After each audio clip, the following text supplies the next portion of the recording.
Olá pessoal, tudo bem? E aí, como é que vocês estão? Tudo certinho? Vamos para mais uma aula de processo civil, falando sobre procedimentos especiais no CPC. Nesse bloco, né, nessa aula, nós vamos começar a falar sobre a ação de oposição, beleza? A ação de oposição é uma ação de procedimento especial que tem um regramento breve no CPC, são poucos artigos, tá? E essa ação, ela é utilizada por um terceiro que resolve, digamos assim, interferir em uma ação já existente, uma ação inicial. Então, eu tenho uma ação originária que está tramitando entre autor e réu, A e B, por exemplo, e o C, que é um terceiro, não faz parte da relação originária, ele entra com a ação de oposição, dizendo o seguinte: olha, esse direito que o autor e o réu estão discutindo aí não é de nenhum dos dois, é meu. Então a gente vê muito isso, por exemplo, no campo imobiliário. Então, A e B estão discutindo originariamente a posse de um imóvel, por exemplo. Então o A está falando, não, o imóvel é meu. O B fala, não, o imóvel é meu. Aí vem o C, de fora dessa relação originária, entra com a ação de oposição, dizendo o imóvel não é nem do A nem do B, é meu. Eu quero, portanto, a posse para mim. Então, em resumo, essa é a ação de oposição que a gente tem. Então, foi só uma introdução para que você entenda do que nós estamos falando, porque talvez a ação de oposição ela não seja das mais conhecidas entre os estudantes, entre os concurseiros, tá? Mas na prática é uma ação muito utilizada e cai com uma certa frequência nos concursos. É um dos procedimentos especiais que a gente costuma mesmo trabalhar nos cursos, porque ela tem a oposição tem uma incidência muito considerável nas provas. Então, você precisa ter cuidado aqui, tá? Vamos lá. Inicialmente, eu quero te trazer um dado importante, que é o seguinte. No Código de Processo Civil anterior, que já foi revogado, né, o extinto CPC de 73, já havia o Instituto da Oposição. Porém, lá no CPC de 73, ela era tratada como uma modalidade de intervenção de terceiros e não como uma ação autônoma. Então, lá no CPC de 73, quando ele trazia as modalidades de intervenção de terceiros, denunciação ali de chamamento ao processo, tinha lá a oposição como uma modalidade de intervenção. O que o CPC atual fez? CPC 2015. Tirou a oposição do rol de modalidades de intervenção e a transformou em uma ação autônoma. Em uma ação autônoma de procedimento especial, tratada entre os artigos 682 a 686 do CPC. Tá? Hoje, a oposição é uma ação onde um terceiro deseja obter o mesmo bem ou vantagem que está sendo objeto de disputa em uma ação inicial.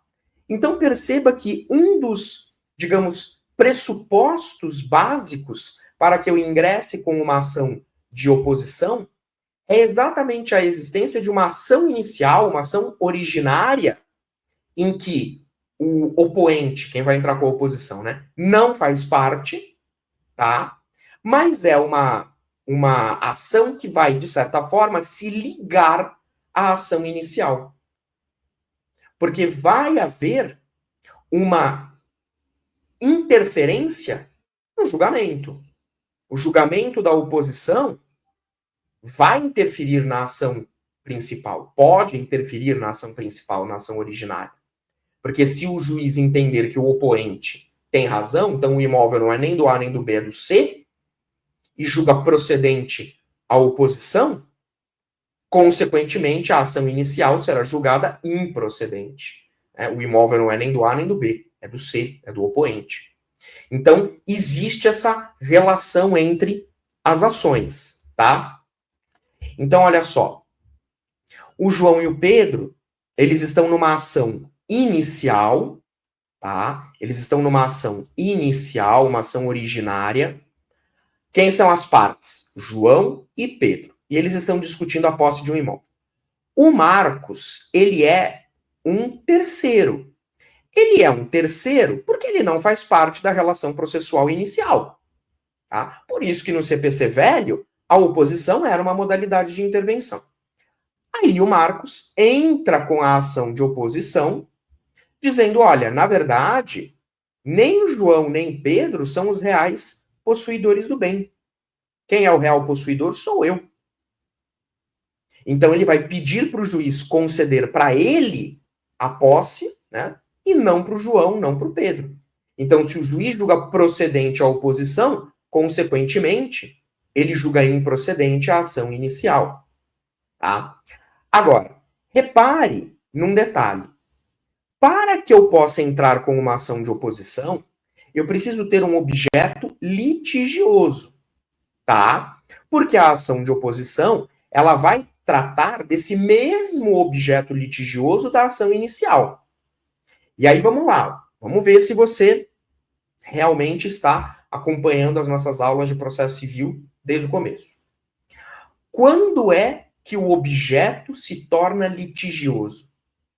Eu sei que a resposta está no slide, né? Mas pense, quando é que o objeto se torna litigioso? Quando o réu é citado. Quando o réu é citado validamente. O réu citado validamente na ação inicial, né? Então, a citação válida, nos termos do artigo 240 do CPC, tem como um de seus efeitos tornar litigioso o bem. Já tivemos aula sobre isso. Tivemos aula sobre citação e sobre os efeitos da citação válida. Então, na ação inicial, suponha que, no meu exemplo, o Pedro é o réu. Tá? A partir do momento que o Pedro for citado validamente na ação inicial, o objeto se torna litigioso, permitindo que venha o opoente ingressar com a ação de oposição. Tá? Sem esse objeto litigioso, não dá para ter oposição. Então, precisa esperar a citação válida do réu. Tá? Portanto, a gente pode concluir o seguinte. Ora, professor, na ação de oposição, eu já entendi que o autor vai ser esse terceiro, né, que não estava participando da relação original, e ele vai entrar com a ação de oposição, ele é o autor. Mas quem será o réu da ação de oposição?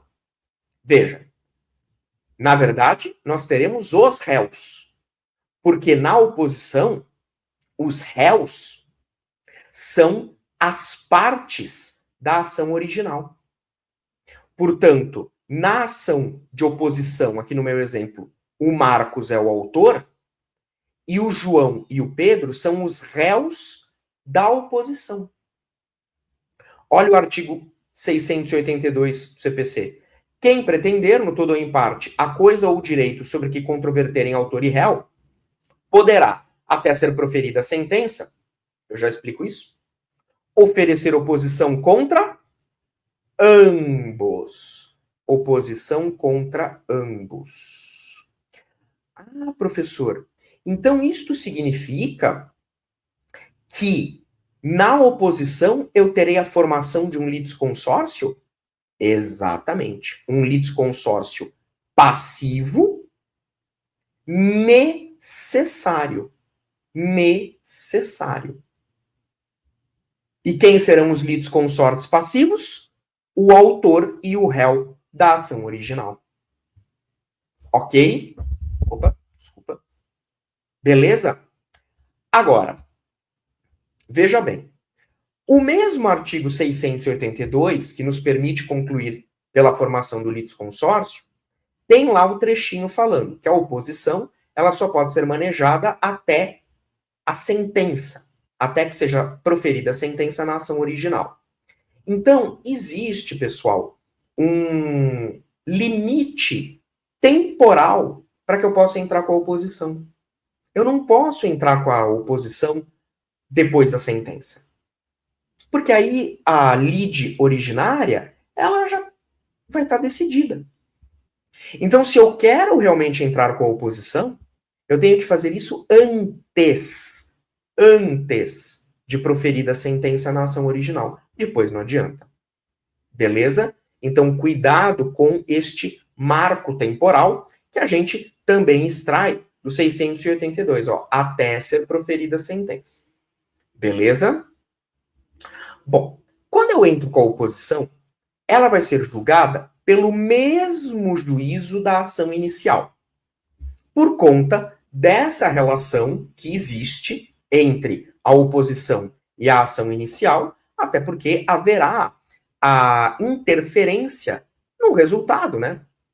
A procedência de uma será a improcedência da outra. Então, para evitar decisões conflitantes e tudo mais, o CPC determina que a oposição vai ser julgada pelo mesmo juízo da ação inicial. Ok?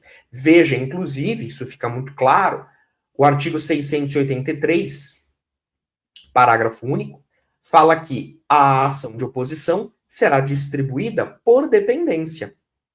Ela será distribuída por dependência. Claro, ela vai para a mesma vara em que está sendo analisada a ação principal. Beleza?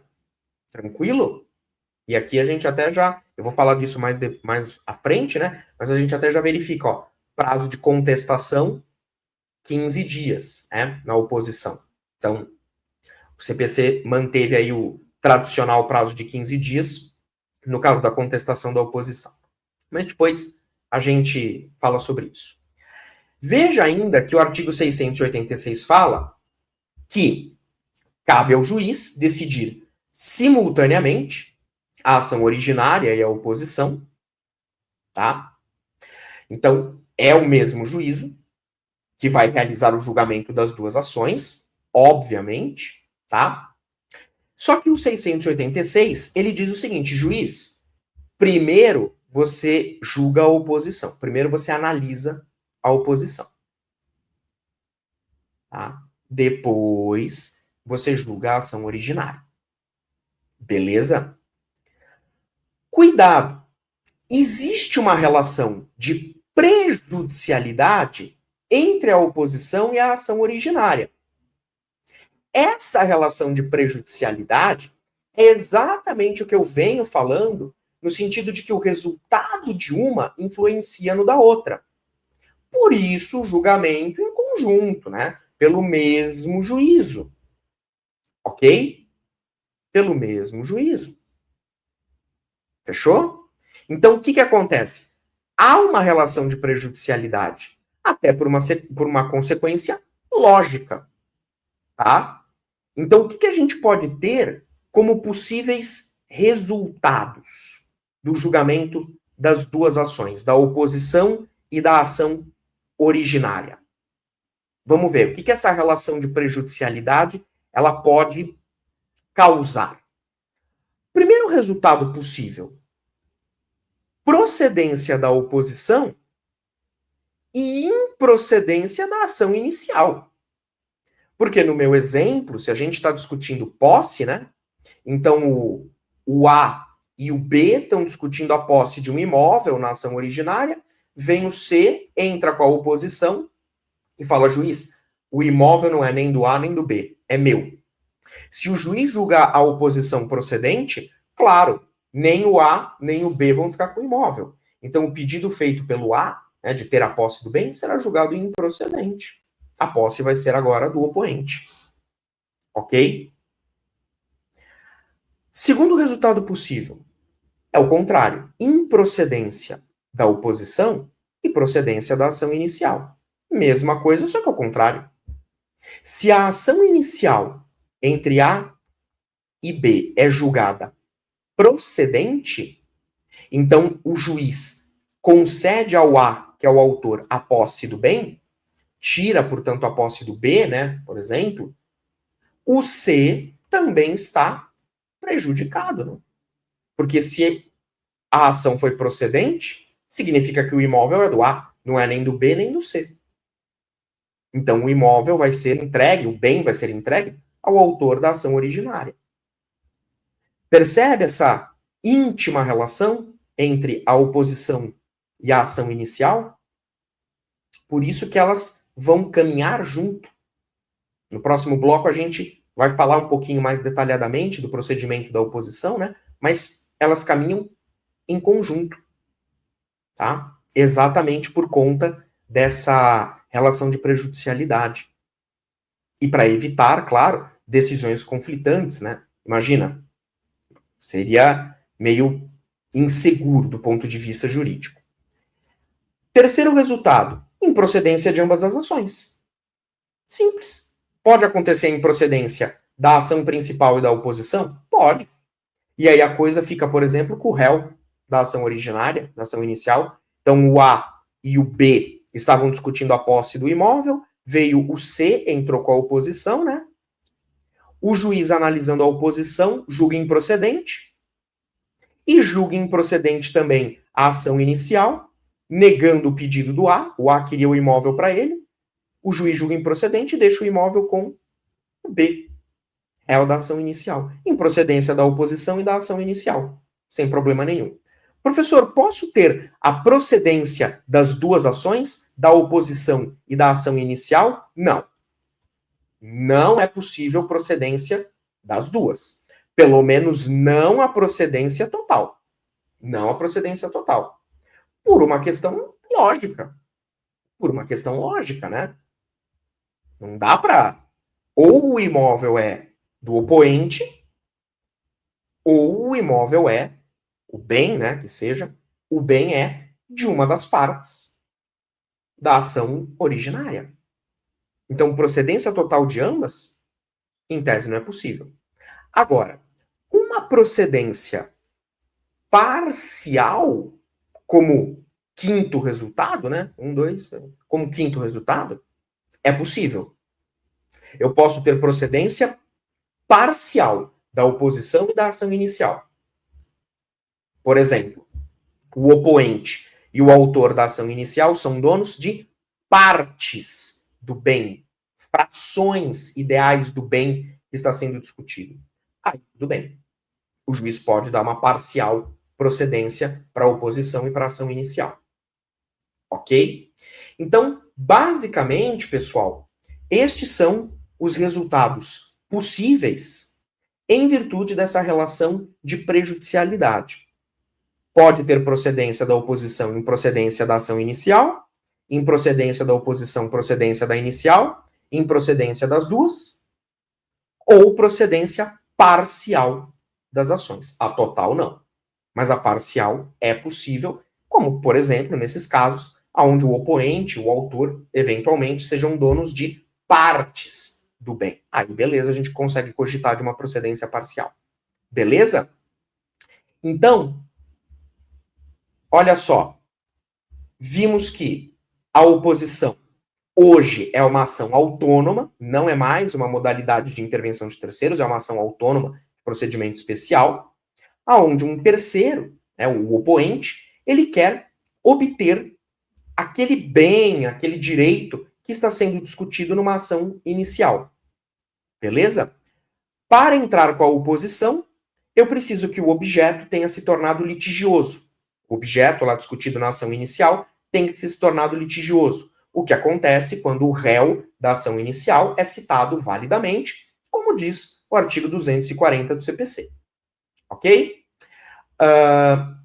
Haverá formação de litisconsórcio na oposição, porque o opoente vai colocar como réus na oposição as partes da primeira ação, autor e réu da ação inicial. Beleza? Inclusive, podemos extrair isso do artigo 682.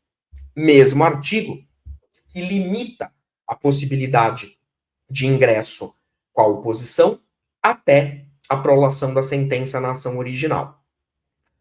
Por conta dessa relação de prejudicialidade entre a ação inicial e oposição, ambas são julgadas pelo mesmo juízo, o juízo da ação inicial. Tanto é que o parágrafo único do artigo 683 manda haver uma distribuição por dependência, ok?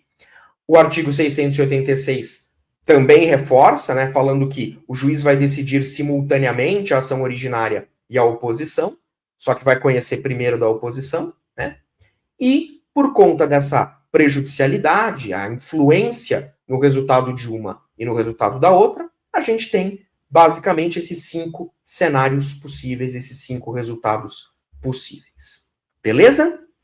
Então, basicamente, pessoal, neste bloco, era o que eu queria tratar com vocês. Contudo, antes da gente terminar, eu quero fazer uma ressalva, uma observação. Existe uma outra ação de procedimento especial também no CPC, que são os embargos de terceiro, tá? Então, existe uma ação no CPC, procedimento especial também, chamada embargos de terceiro.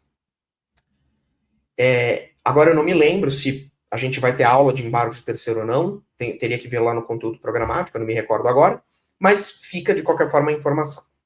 Muita gente confunde a oposição com os embargos de terceiro, o que não pode acontecer. Na oposição, como falamos ao longo deste bloco, eu tenho um terceiro querendo pegar para si o bem, o direito, a vantagem, seja lá o que for, que está sendo discutida numa ação principal. Tá? Então, para você lembrar, é o famoso caso. Não é nem dele, é meu. Oposição. Nos embargos de terceiro, um terceiro, que também não faz parte da relação processual originária, acaba sendo prejudicado por uma decisão da ação inicial, que gera uma constrição a um bem que é seu.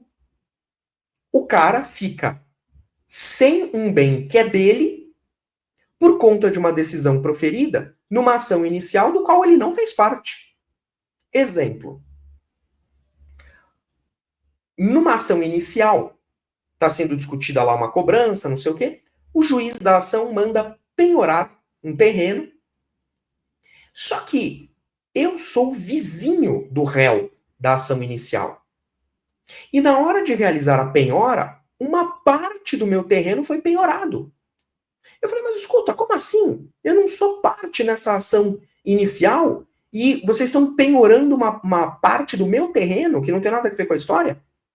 Então, neste caso, como houve essa constrição do bem, eu não utilizo oposição. Eu utilizo os embargos de terceiro para falar, juiz, olha, eu não tenho nada a ver com essa briga. Não tenho nada a ver com isso. E a tua decisão me prejudicou, porque agora eu estou com uma parte do meu terreno penhorada. Então, vamos aí levantar essa penhora, vamos desfazer isso aí, porque eu não tenho nada a ver com a situação. A briga é entre eles e você penhorou em excesso, né? Você penhorou o terreno dele e penhorou uma parte do meu. Então, esse é um exemplo para utilizar os embargos de terceiro, e não a oposição. Basicamente, eu diria que os embargos de terceiro é o cara aqui, é o coitado lá do terceiro, que nem sabia da história, nem sabia o que estava acontecendo, foi prejudicado e agora ele está tentando resolver esse prejuízo. Ele não está querendo o bem para si. O bem já é dele. É que ele foi prejudicado por uma decisão ali. Tá? Na oposição, aí eu vou discutir, por exemplo, não, o bem não é nem dele, é meu. É uma relação, é uma diferença que talvez possa parecer sutil, mas obviamente é importante, até porque os procedimentos são distintos, né? Procedimento da oposição é um, procedimento dos embargos do terceiro é outro, né? Então, tome muito cuidado, porque às vezes as pessoas têm dificuldade para entender a diferença entre essas duas ações. E, eventualmente, aqui no curso a gente for ter aula de embargo de terceiro, a gente revisita a questão, né? Eu trago de novo a questão à tona. Se eventualmente não tivermos a aula sobre embargo de terceiro, pelo menos eu fiz essa ressalva, né? Explicando aí a diferença entre essas duas ações. Beleza? Agora sim, me dou por satisfeito nesse primeiro bloco, tá? E a gente, na sequência, vai ter um segundo bloco para continuar o estudo da oposição, falando essencialmente sobre o seu procedimento. Beleza? Pessoal, obrigado pela atenção, obrigado pela paciência aí de vocês, obrigado pela audiência, tá? Qualquer dúvida, estou aí à disposição, tá bom? Não hesite em me chamar, ou pelos canais do Que Concursos, ou pelas redes sociais. E fica também o convite, né, para você me seguir lá nas redes sociais, também para a gente interagir. Se você tiver alguma dúvida, manda para mim, a gente conversa, a gente bate um papo, né? Afinal, estamos com um curso de processo civil extremamente extenso, completo, né? Um curso que, com certeza, você vai aí detonar na prova. E eu espero boas notícias da sua aprovação, tá bom? Conte comigo aí que estamos juntos porque precisar. Obrigado, forte abraço e até o próximo bloco.